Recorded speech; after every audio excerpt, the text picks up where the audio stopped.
Good evening, Guardians, and welcome back to another exciting episode of Short Pause Presents Tower Talk.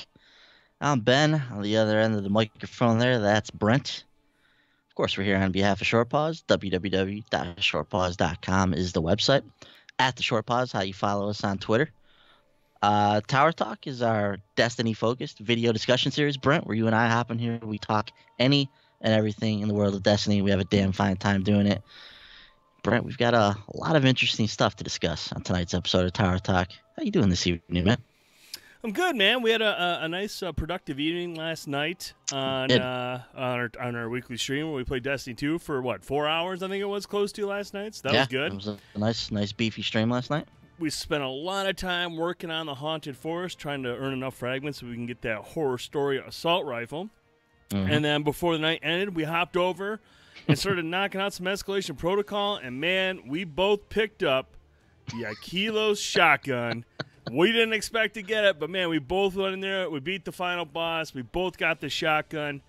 I don't know about you, dude, but I am so hyped about this thing. I love using it. It's a beefy weapon, and a lot of people on Twitter were telling me today this is the gun you never want to take out of the energy slot. Like that thing just, you infuse that every time you get something good.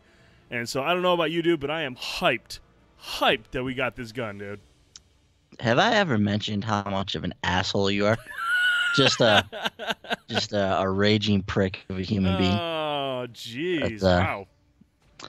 So, yeah, I did not get an Akilos shotgun. Sorry. How soon you forget, like some of us on this podcast. But yeah, dude, I want that thing really bad, and of course you got it, and I didn't, and I'm mad. And for some reason, as soon as you got your shotgun, everybody else was like, "All right, Brent's got his. I'm out." And that whole area cleared out as soon as I was like, "Dude, I got the shotgun." We were like, "Yeah, let's do it again." And we started up, and like 4 people left, and we were like, "Oh, all right." Yeah, I'm sitting there fighting the boss by myself, just like, sweet, this is awesome. So yeah, that was a swift punch to the gut. But yeah, this is a great week to be in Escalation Protocol. All 3 of the Escalation Protocol weapons are available. Brent, you've already picked up the shotgun, the sniper, and the SMG are also available right now. All 3 of those guns very, very highly lauded for various reasons. They all have unique perks on them that you can't find in many, if any, other guns. In the case of like the Akilo shotgun.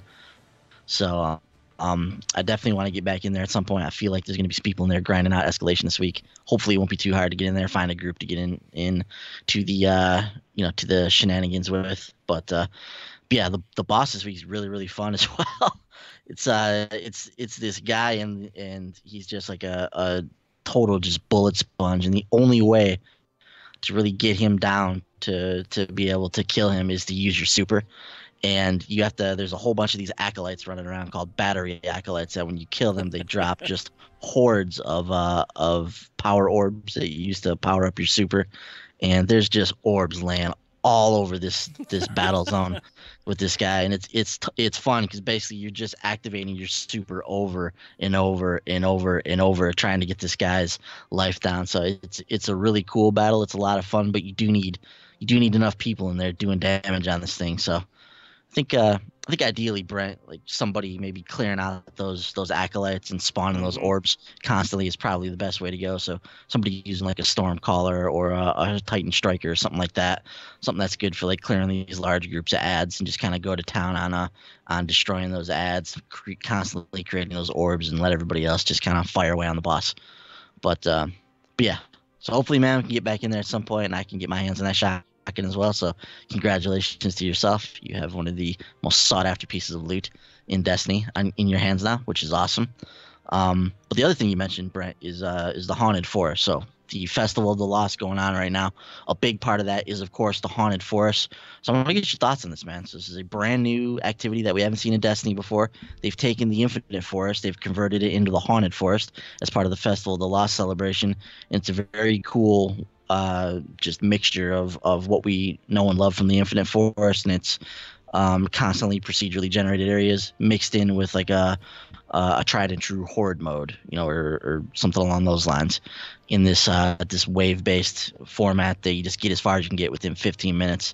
And yeah, it's a lot of fun, man. But I want to get your thoughts on it, Brent. Talk to me about what you thought about the haunted forest so far.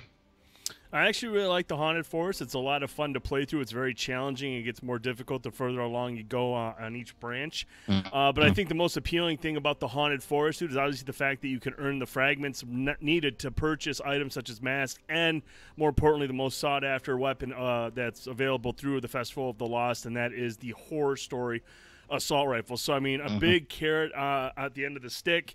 And it's fun to go in there. Like I said, it's a very challenging. I love the atmosphere, and it's got the haunted forest setting down pretty well. It's got all the cool sound effects you hear Mm-hmm. from other horror movies, the girl screaming, and just a lot. It's a very cool a very cool event. Something that's cool to play through. I don't know if it's terribly deep because you're basically just rushing through branches and then Mm-hmm. fighting bosses at the end of each wave. So it's not. I don't think this is anything like it doesn't compared to like Escalation Protocol or any Yeah. other big events. But for this particular, the Festival of the Lost, I think it fits in real well.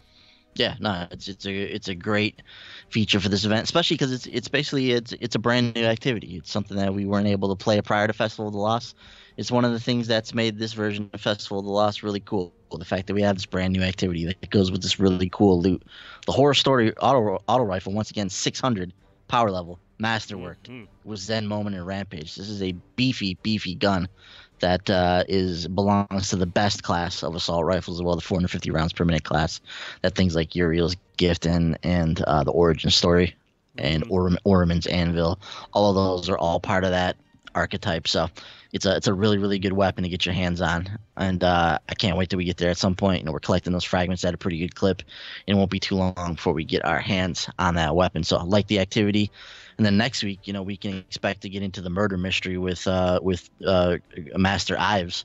So Mhm. there's a whole other part of this event that we haven't even got to yet. And the word on the street, Brent, is that Thunderlord, possibly the carrot at the end of the stick for making our way through this thing. So I don't know how much stock I put in that because they did mention, or Bungie did on their roadmap, that heavy machine guns weren't gonna come until the next season. Mhm. So unless they've just pushed that up, or they're just going to do something special for Thunderlord and just have that be the only machine gun in the game until then, that remains to be seen. But there's going to be something cool associated with the quest to figure out who killed Master Ives. So I'm very interested to get in there and see what that's all about. But overall, man, I think you'd agree that Festival of the Lost has been a pretty fun event, and it's kind of continued on this trend that we've seen with Bungie in their events. They've learned, like we've talked about over the last year plus, from Destiny 2 and how they handle these events. And I think Festival of the Lost is another win for them. Yeah, I think I agree with you 100%. I think they've done everything right with this one. It's a meaningful event. That's the key to these seasonal events, is make them meaningful. Give us things to work for. Give us something to grind for that'll pull us away from like the normal grind. It's something unique, something special, and it's something that's just going to be there for a little bit. So you want to take advantage of it. Yeah, and there's a number of triumphs associated with this as well that you really got to grind out if you're looking to finish that part of your triumph book. So it's a whole nother kind of layer of grind added on top of that with that new system that's in the game. One other question surrounding this, Brent, is there's been talk of, should the Haunted Forest stick around after Festival of the Lost finishes up? So I want to get your thoughts on this, man. Is this a mode that we should see stick around permanently in Destiny 2?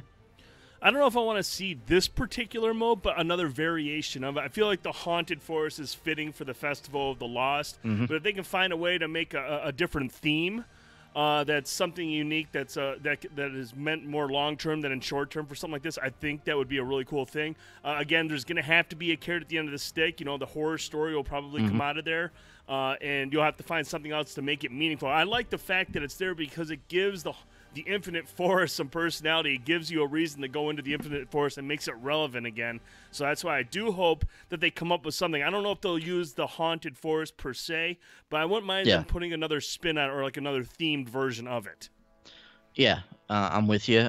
I love the atmosphere of the Haunted Forest. So it's just such a cool looking area. It's that darkness. You got your ghost as like a flashlight going around with you. You've got that nightmare dude running around in there as well, which is an interesting little wrinkle that they throw in there. So there's this invincible hammer wielding hive knight that's running around in the Haunted Forest as well. And if you encounter that dude, look out! There's one hit and you're dead. So you've got to look out for that thing as well, which keeps you on your toes. So yeah, I do like the idea of trying to to get this to stick around in some way, shape, or form. But I agree, maybe it would take on a different form than we see with the Haunted Forest. I really liked what somebody suggested in terms of, still doing something with the Infinite Forest, but making the Osiris weapons as the rewards for going through this, the Osiris weapons with random rolls. So being able to kind of juice up those weapons a little bit, because those are really, really good weapons in this game. I've enjoyed playing with a lot of those. So to see those brought back into the rotation with random rolls with even better perks than they had the first time around, I think would be really exciting if we could figure out a way to make that happen. Maybe they do something kind of like they do with Escalation Protocol, or with they used to do with the Prison of Elders, where you have a rotating like boss at the end of the activity. Mm-hmm. So maybe you stick to the 7 waves or whatever with the Haunted Forest activity, and then that end boss rotates on a weekly basis. Maybe there's 4 or 5 of them that kind of rotate around week after week. There's a new one that we can get to at the end. Maybe they can throw some mechanics in. Even doing something like that, I think would be cool for the Haunted Forest. But yeah, it'll be interesting to see what they do with that, because it seems like most people are enjoying their time in the Haunted Forest. So I'm curious to see what tact Bungie is going to take with this in the future. Yeah, I would just be surprised if it's something that happens imminent. I think this will be something, because I don't know if they planned on it being this popular, and I doubt they have another version of this ready to go. So they'll probably pull the Haunted Forest out once the event ends, but then I won't be surprised if somewhere down the line, maybe in between one of these content packs that'll be coming out throughout the next 6-7 months, maybe find a way to squeeze something new in there. I agree. Yeah, I think that's probably the route we'd see. And we know from the roadmap that they have a number of other activities that they're planning to add into this game. So we're going to have no shortage of things to do. They're going to constantly be adding activities into Destiny throughout the seasons here. Hard to believe we're already almost at the end of October here, Brent. We're almost 2 months into the life of Forsaken already, which is absolutely insane. Where has the time gone? It's going by quick. But so that's what we've been doing in Destiny lately. Outside of that, personally, I've been spending a lot of time in the Crucible. The majority of my time in there in some way, shape, or form, or Gambit.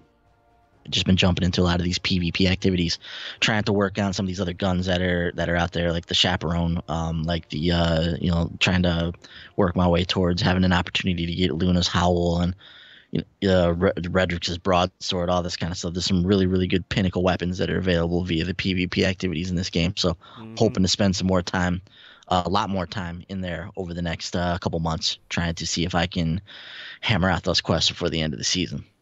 So that's what we've been doing in the game, Brent. But there's a lot going on outside of the game right now. A very, very interesting rumor dropped this week in regards to Destiny 3. And that's where we're going to start our discussion of what's going on in the world of Destiny this week here on Tower Talk. So I'm going to read from a PC Gamer article, and this all comes via a Reddit leaker by the name of Anon the Nine, who's supposedly a well-known Destiny leaker. He's leaked some things very accurately in the past, specifically I know in regards to like the 9 new subclasses. He called all that before it happened. So this guy does have some type of credibility to him. I don't know how much stock we can put in what he has to say about Destiny 3 here, but let's read through this here. So the title, rumor, Destiny 3 is in the works, will be more hardcore than Destiny 2. Now, vanilla Destiny 2, I absolutely believe that. But Brent, can we get much more hardcore than Forsaken is right now? That game's pretty hardcore, man. It is definitely more hardcore than what we got at launch, but I am all for making it even more hardcore. And that's basically what I think we wanted from Destiny 1 to Destiny 2, was make it more hardcore. They didn't do that. So the fact that the focus is making it more hardcore, per this rumor, I think everybody wants to hear that. I would agree with you. I'm just myself just curious, like, man, how do we get much more hardcore than we are right now? We're like super hardcore with this game right now. There's a lot to grind for and a lot of really, really lengthy stuff to grind for as well. So, but yeah, would much rather see it go more hardcore than less hardcore. We do not want to go down that road again. So, once again, this is via PC Gamer. Noted Destiny leaker Anon the Nine has dropped word on Reddit that Bungie has begun work on Destiny 3. The new game will take Guardians to Europa, the moon of Jupiter that's previously been seen in Destiny concept art, and will put a greater focus on RPG elements and hardcore play than the previous game. The leaking began late last week when a member of the Destiny subreddit said that a solid base version, quote unquote, of Destiny 3 should already be operational. Nope. The development is starting right now, Anon the Nine wrote. Anon the Nine, man, let's say that 5 times fast. Chris Barrett is the game director, and Luke Smith will still be there in a big role, Anon had to say. A couple of days later, they went all in, posting a photo of Europa in with the words, "Can't wait." When asked for an explanation, they simply replied, D3. Guardians in Destiny 3 will have the ability to use darkness, basically the opposite of the light that powers their magical hijinks. And at least some open world areas will feature PvPvE combat, according to the leak. But Anon the Nine clarified that it won't be like the Dark Zone in Ubisoft's The Division, describing it as, quote, more about it like fight for a territory, where PvP, it's there for a reason and not for griefing the heck out of people, end quote. They also dug down a bit on how Destiny 3 will be aimed at a very different audience than Destiny 2. D2 Vanilla was Bungie's idea from the beginning. The reboot didn't change that. The game was born to be for casuals, they wrote. If D3 will really have the idea they want to implement, trust me, a lot of Guardians who play 2 hours per week will abandon the game. They are going balls out with the RPG stuff. Just know that D3 will be even more hardcore than Forsaken. And finally, they're going to push the RPG side of the game, end quote. All of this is single-sourced and completely unverified, but Anon the Nine has real credibility as a leaker. They previously leaked new locations and 9 new subclasses added to Destiny 2 in the Forsaken expansion, and also said that the Thunderlord exotic machine gun from Destiny would return to Destiny 2 in the Festival of the Lost event, which data miners have since determined to be correct, which is what we just talked about there in regards to the Master Ives quest, at least from what we believe from the data mining. So, Brent, that is the end of the article here. So lots of interesting stuff here. I'll let you kind of take the floor here and talk about what sticks out to you. But specifically, I want to get your thoughts on this idea of a greater focus on RPG elements and hardcore play than the previous game. What are your thoughts, man? Well, I mean, I've always liked the depth of the character creation in Destiny, the different classes and subtypes. But, I mean, if they can add another layer to it that lets you get down to, like, a more granular level and really, like, design your character to play to your playstyle, but still fit it into the mold that has made Destiny so successful, I would really like to see what they're going to do. I don't know what they would do. I don't want them to make it too RPG-ish. But, I mean, for a game that is basically an MMO, a MMO light, I don't think it hurts to add some more RPG elements to it. So I wouldn't be opposed to it. Well, again, I don't know what they would put in there. I don't even know what I would recommend. But if it's going to add some more depth and make it more hardcore, and when you add depth to characters and what you can do, that usually is synonymous or goes hand in hand with like a lot of activities and events to get the resources or the equipment you need to build your character up the way you want to make them. Mm-hmm. Yeah, I agree. I do get a little bit worried when they say they're going all in on the RPG elements. Like, what does that mean? Like I don't want this to be Final Fantasy 14, right? Like I still want this. I still want this to be Destiny. I don't want it to get so granular that it's too far into the RPG side of things. But I don't know. I just don't feel like Bungie would do that. I feel like they have a handle on what people like and what people want from this game. So I don't know. I could see them maybe they get a little more granular in terms of how you can upgrade your character. Maybe either that, or I was thinking about how in Diablo, when you look at like certain weapons and gear, I mean, some of those have a ton of stats and multiple perks with like very various like stats to them. So I mean, I could see them going deeper in terms of like the equipment, the gear, the armor, and stuff like that to make it more RPG-ish. That is something I wouldn't mind seeing them do, because then you can truly make exotic weapons and very, very rare items if they go down to like even more specific stats. Yeah, that's what I was thinking about as well. They could maybe dig even deeper into the guns, maybe the way you upgrade the guns, all the, like you said, the stats available on the guns and armor. They could maybe double down on that side of things, and I think it would still be able to feel like Destiny. But hey, as long as you're out there shooting stuff and the game still has that same feel, I guess at the end of the day, it really doesn't matter what they do with the rest of the game. as long as that part feels good, we can kind of get with the program on the rest of it, as long as it has the depth that we've come to expect out of this game. So I want to get your thoughts on this other stuff now, Brent. I really like this idea of using the darkness. So I don't think there's any question at all that Destiny 3 will finally see us confront the darkness. Mhm. Well, at the end of Destiny 2, we saw the Traveler's light wave shoot out across the universe. At the edge of our solar system, we saw those dark pyramid-shaped ships, which are undoubtedly the ships of the darkness, and clearly setting up a future meeting with them. And D3 makes the most sense as the place that we'd meet the darkness. I think it's a very safe bet that the next Destiny expansion, presumably next fall, is going to revolve around the Hive and around Savathun and around the Dreadnought and Saturn. Like, I think that's where we're going to go to kind of finish out our time with Destiny 2. And then when it's time for Destiny 3 to roll around, maybe in 2019, or I'm sorry, 2020, then I think, we come face to face with the darkness finally. But this is another thing too, where they could really double down on this, on the RPG side of things here. So what if you have the choice to choose light or dark? Ooh. And you get to kind of, you get whole different perk trees and skills and things based on which side that you pick from, and that's a very classic RPG trope, right? Pick the side that pick the tree that you want to work on, and work on that. That might actually, that's a good point, dude, because if you think about it, if I'm focused more on the dark and you're focused more on the light, that would really come into play in a PvE mode that is about fighting for territory.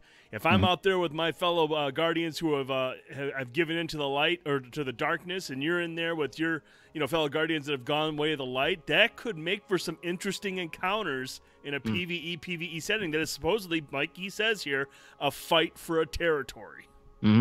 There's been a lot of talk in the Destiny community, especially when it comes to people who discuss lore and things like that, that maybe Bungie is setting up this idea that the Guardians, maybe they're not necessarily the good guys. Like, there's more shades of gray to the Guardians than we think, and I think we see some of that in Forsaken for sure. Look at the way the encounter with Uldren is handled. Here's a guy who's sitting there helpless. Clearly he's not necessarily himself, consumed by some outside forces in Riven, and what's going on with the Taken in the Awoken homeworld and the Dreaming City. So there's clearly something not right there. But the fact that he had a hand in eliminating Cade, and you're standing there with Petra at the end of that game, and neither one of you was very interested in saving his life at that point, and diving deeper into what happened to him. It was just like, hey, you killed Cade, now we're gonna take you out. So it adds a shade of gray that we haven't seen in this game before, right?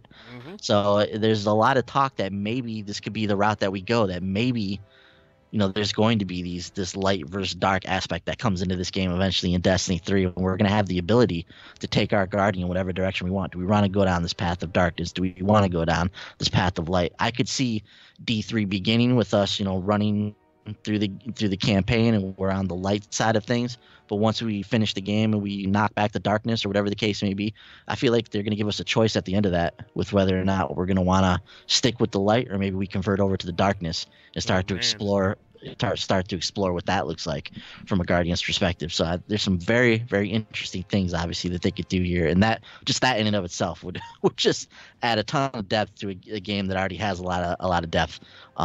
So very, very curious to see what they do with that, Brent. And then, what's your thoughts on this idea of this PvE combat? So we've talked about it for a second here.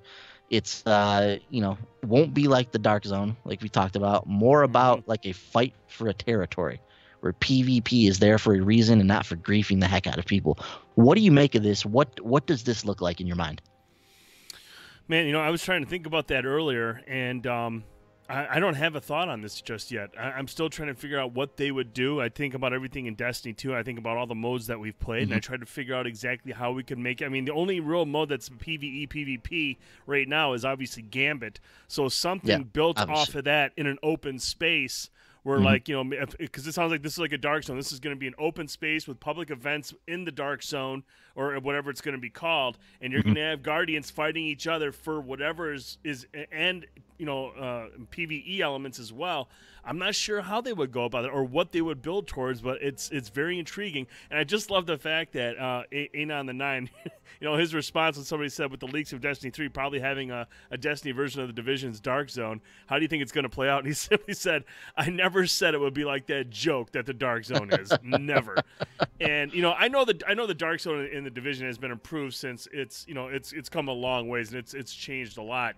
But I did not like the Dark Zone at launch of the Division. I thought it was a cool concept, it was a cool idea, but it was poorly executed, and there was a lot of griefing. If Destiny 3 is able to find a way to build on that concept, to remove as much griefing as it can, and make, like it says, the PvE is it's there for a reason and not just to grief people, I would be very interested to see what they do. Yeah, and that's the part that I can't picture right now. That's Right. Everything we've seen or everything we have to compare to this with stuff like the Dark Zone is just like, this is an area that nobody wants to go into. It sucks. You're just getting wasted by the people that are either cheating or 600 power levels higher than you are. So it's not a good experience right now. But if anybody can figure this out, it's obviously the brilliant designers at Bungie who know how to make games, who know how to design around these kinds of issues. They've obviously dipped their toe heavily into the PvPvE world with Gambit, and to a lot of success there. So when you think about it, it makes sense that they would try to take the next logical step with that part of this game and take it to the next level with Destiny 3. Like you said, I don't know what that looks like either. I don't even know what I want from that. Like, I can't even picture anything that I want in terms of a PvPvE part of the game right now. Like, I need to see what Bungie's got and see if it's something that I can get behind, when it eventually comes up. So the other part of this leak is this world of Europa, Brent. We don't know a lot about this. It's a planet in an area we've never been to before. I don't know a lot about the lore of Europa. All we have to go off of is an original, concept art photo, which I believe is from Destiny 1, is where this came from. So this has been floating around in the Destiny, kind of vault for a while now. It's a very, very cool looking photo. I think it's a cool looking planet. It looks to be, more of an icy moon of Jupiter. So I don't know. I don't know what there is to make of that, but I don't know. Would you be up for going to Europa? Oh, hell yeah. I mean, you've got this, looks like an icy planet, but there seem to be structures, that are covered in snow and ice. And it's like a Clovis Bray type structure. Maybe they were there at some point. Yeah, and if you look at the setup of this picture at the bottom, you can see there's also structures on the ground. So there's obviously some kind of a tunneling system underneath. There's going to be a lot of places you can explore underneath. So, anytime you get a new area, I'm down for that. Yeah. So overall, Brent, once again, we don't know the plausibility of any of this stuff. Once, Anon's shown some connectedness in the past when it comes to Destiny. So clearly he has some type of an in. But at the end of the day, especially with Destiny, like, you never know with this. We've seen a game in Destiny 1 and Destiny 2 that both were basically restarted over the course of development, and they had to completely change gears of both of those games at one point or another. So, this could very well be the plan for Destiny 3 right now, but who's to say this is not going to change at some point in the future? But there's no question they're hard at work on Destiny 3 right now because they do need to get it released here in a few years' time. And so there's definitely a team toiling away on it, and very, very excited to see what eventually becomes of this, because more than likely this is going to be a next generation Destiny 3 game that I cannot wait to play, man. But I don't know so overall, what do you make of all this? It seems plausible, but do we put a lot of stock in this yet? I wouldn't be surprised if some of it changes by the time, we get more information and things start getting concrete. But, it's always nice to hear from somebody who has a proven track record. Anon the 9, he or she has done this in the past. They've provided information that has proved to be true. So, obviously, anytime you get stuff like this, take it with a grain of salt. Even if Anon the 9 is privy to this information, we're early in development, very, very early stages. A lot of this stuff might be completely off the table by the time we start getting concrete information. Yeah, not for sure. So we will obviously keep our eyes on the development of Destiny 3, and we'll continue to talk about it here on Tower Talk as we lead up to the release of that assuredly very, very much anticipated game once that eventually releases, assumedly in 2020. But that's not all we have to talk about this week, Brent. A couple things we want to touch on in this week at Bungie before we get out of here. First, just a quick note here. Bungie's actually running a costume contest. This is kind of cool. From now through 6 p.m. Pacific time on October 31st, use masks, armor, and shaders to create an in-game costume. Pick the perfect setting and take a pic. Then use the hashtag Festival of Costumes. Share your screenshot to the community creations page, Twitter or Instagram, to enter. 10 winners will be celebrated via Bungie on Halloween Day and treated with the unique emblem we reserve for all of our best artists. So, pretty cool idea, I think. Getting people in the spirit of Halloween and the spirit of Festival of the Lost. Go out there, put your costume together, take a cool pic, and maybe win some stuff. I dig it. So now on to some more meaty stuff here from the updates. So quality of life changes coming with the upcoming 2.0.5 update. I believe this is slated for Tuesday. So this stuff will be available Tuesday, October 30th. And there's more stuff to come when it comes to this, but lots of little quality of life adjustments that are worth mentioning here. So just from a general perspective, Banshee will accept up to 25 gunsmith materials at a time. Thank you. So we don't have to sit here and hit X 10 times to get Banshee to get a package for us. We can do it 4 times now. Removing the hold time for the spiders material exchange interactions. What is that? I think that's when you turn in something to get some other information or other items. I think there's a long period when you hold down, and it takes a while for it to kick out. I love this, increasing the stack sizes of ghost fragments from 10 to 20. Really, really appreciate that. I hate that they cap. I hate that they cap at 10 right now. Reduce shader dismantle time from 1 second to 0.25 seconds. That's also a welcome change. This is one that everybody's waiting for. Exotic duplicate waiting will be coming on Tuesday, October 30th. When you're receiving an exotic, we will take into account all exotics you found and weight them against exotics you have yet to acquire. This lowers the chance of receiving exotics you already own. Exotics that you do not yet own will be individually weighted much higher than duplicate exotics. When receiving duplicate exotics, you will be more likely to earn armor pieces as they have randomly rolled perks.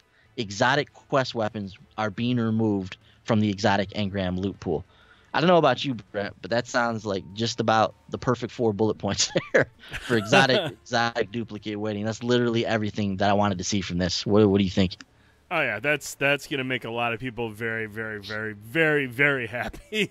Knowing that every time you get an exotic, there's a high probability you're going to get something that you haven't gotten. And if you do get, and if instead of going to giving you something that you've gotten, you might get armor, which could have a completely different role than the other ones. So that's really, really cool. Yeah, I love that. I love that they're doing that with the armor. So the fact that that when you do get a duplicate, it's going to be an armor with a different role on it. I think that's great that they were able to figure that out. Interesting development here. Enhancement cores is what Masterwork cores will be renamed to. What were we calling them? Infusion cores? I think that was what we were going with.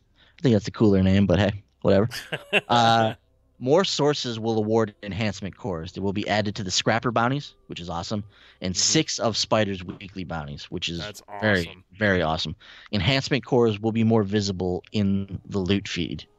So, is that acceptable, Brent? Is there more that they need to do with this, or is this enough? I feel like that's enough because that's going to allow you to make some more changes, infuse other weapons, but it's not going to get carried away. You're still going to have to make a decision, but this gives you a little leeway to maybe do 1 or 2 weapons or maybe even 3 weapons because if you sit there and you just knock out the bounties, you get 6 there. You can still buy some from Spider for relatively cheap. 1 or 2 is will keep you under 30 shards, and at this point I feel like everyone's got a ton of shards. Yeah, you're constantly sharding weapons and armor, and you're getting shards in return. So I don't feel like it's a huge deal more in that regard. But no, I think this is a good way to handle it. Yeah, I agree. So obviously we'll have to see how it is in practice, but this seems like a good balance between just giving us Masterwork cores left and right, and giving us a controlled amount of them to earn on a weekly basis. This next section is something everybody's waiting for. Everybody that has these weapons, at least. We are not lucky enough to be in that group yet, but eventually one day. So Wish Ender, increasing the base damage on this. So everybody asking for that. And they've fixed an issue where the Broadhead perk would not properly activate under certain circumstances, which would result in a loss of damage. So everybody that got their hands on the Wish Ender basically was saying that it did not feel the way it was supposed to feel when it initially came out. So hopefully after this update on Tuesday, this thing will be in the exotic tier of weapon that it deserves to be in. In terms of malfeasance, increasing explosive shadow detonation damage, and increasing damage against Taken and invaders. Also, two very welcome changes for this gun that we've been hearing from the community. So I think there's going to be a lot of people excited about those.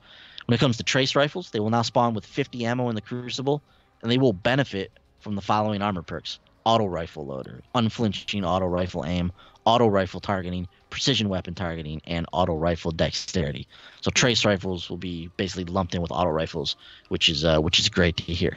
So once again, 9 a.m. Pacific time on Tuesday, October 30th, this update will go live. Full patch notes will be available next week. We'll scan through those and see if there's anything else worth noting. We'll, of course, talk about that on Tower Talk here.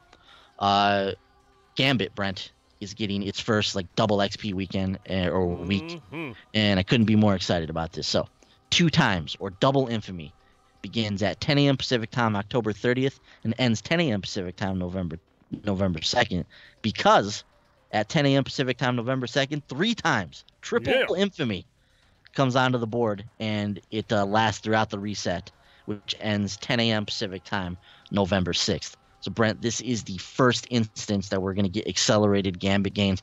Very excited about this because there are things I want that I have not got my hands on yet, like that curated Bygones roll that the Drifter's selling. I still don't have the trust. I want to get this, reset my rank in Infamy so I can get some of these other packages that the Drifter has available. But, yeah, so I'm really excited about this. And then a note down here at the bottom, keep an eye out. Once update 2.0.5 is live, Ascendant Primeval Servitor spawn rates will increase. Even though it's not a full curse week, you may find yourself eye to eye with that evil meatball during this event. Good luck in your hunt for malfeasance. So that's one of the other things that we've forgotten about this update, but that SOB is going to show up a lot more than he has right now, which is good because I've still yet to see this dude. And I've played a decent amount of Gambit over the last few weeks. So, dude, you excited for triple infamy in Gambit? Yes. Yeah, I want to get in there and get that triple infamy, and also, maybe a chance to get the malfeasance. So this again, anytime they add these double or triple infamy or valor or anything like that, it's always incentive to go in there and start earning points and doing what you can do. Yeah, I'm glad this too, because I was literally just thinking about this when they were doing the Valor last week. I was like, man, it would be cool if we could get this for Gambit as well and get some of these enhanced infamy gains. And lo and behold, ask, ye shall receive. Now, a very cool promotion is starting on Tuesday, October 30th, Brent, and it's Refer a Friend, Bungie's calling it. So starting October 30th, the Destiny 2 Forsaken Refer a Friend program becomes available. Veteran players may begin to refer new players to Forsaken via a link on Bungie.net and embark on the Refer a Friend quest. Veterans, it's on you to show your referral the ropes. The quest gives you ample time to get your friend up to speed on everything Destiny 2, from perk sets to raid loadouts. New players, this is your time to learn what it is to be a Guardian. As you complete steps throughout the quest, both of you, veteran and referral, will earn some sleek rewards to commemorate your camaraderie. So we have a very cool looking ship here for doing this. We have a brand new sniper rifle. So we actually have a brand new weapon as a part of this, which is interesting. Then we have a new emblem as well, a new sparrow that you're going to have access to. So some decent rewards here, Brent, that you're going to have access to via this Refer a Friend program. If you happen to have multiple friends to refer, there's more loot to earn. Veteran players who refer multiple new players to Destiny 2 Forsaken will receive additional rewards. So very interesting. So to be considered a veteran player, you basically just have to own Destiny 2 Forsaken. New players is anyone who does not own Destiny 2 Forsaken or has owned it for less than 7 days.